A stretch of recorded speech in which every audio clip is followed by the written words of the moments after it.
जन्म लेते ही वह बन गया बिलियनियर। सुनहरी पालने में डॉलर और क्रिस्टल के बीच सोता। उसका दूध पीने का बोतल पाइप भी गोल्डन से बना था। बच्चे का नाम था ईथन। पिता था दुनिया का सबसे ताकतवर आदमी और क्योंकि ईथन अकेला वारिस था इसीलिए उसका हर नखरा पूरा करना पिता का फर्ज था। टेनिस हो या पढ़ाई, सब कुछ प्रीमियम लेवल पर। उसके घर के गेट पर ही करोड़ों का क्रिकेट ग्राउंड बना दिया गया था और उसकी ट्रेनिंग के लिए हॉलीवुड स्टार्स और नामी जीनियस बुलाए जाते थे। लेकिन इन सब ठाट बाट के बीच भी ईथन के पास एक गहरी कमी थी, यारों की, क्योंकि घर इतना फैला था कि खाने के लिए भी इंटरकॉम से बात करनी पड़ती। इसीलिए जब एक दिन उसने ट्रस्ट शो में पूरे बैग भरकर क्रिस्टल दान किया, तब बाहर बच्चों को मिट्टी में बेसबॉल खेलते देखा तो उसका दिल वहीं अटक गया। लेकिन सिक्योरिटी ने उसे गरीब एरिया में जाने से रोक दिया। दोस्ती की तलाश में उसने अपने रईस यारों को बुलाया, लेकिन सब करोड़ों की डील्स और कंपनी बेचने में बिजी थे। तब उसने छुपकर उन गरीब बच्चों के पास जाकर खेलने की कोशिश की, मगर उन्होंने उसका मजाक बनाया। कहा, अमीर ज्यादा होने से कोई खिलाड़ी नहीं बन जाता। तभी ईथन ने चुनौती दे डाली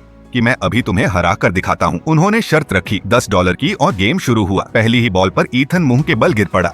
सब हंसी उड़ाने लगे कि यह सिर्फ नकली खिलाड़ी है। मगर दूसरी बॉल आते ही ईथन ने ऐसा तेज शॉट मारा कि गेंद सीधे घर के पार जा गिरी। सबके होश उड़ गए। लेकिन जीत के बाद जब ईथन ने बच्चों को अपने घर बुलाना चाहा तो उन्होंने साफ कह दिया, हमें तुम्हारे पैसे नहीं चाहिए, तुम हमारे जैसे नहीं हो। यह सुनकर ईथन ने बिस्तर जमीन पर छोड़ा और चुपचाप लौट गया। सोचता रह गया कि आखिर उसने गलती क्या की।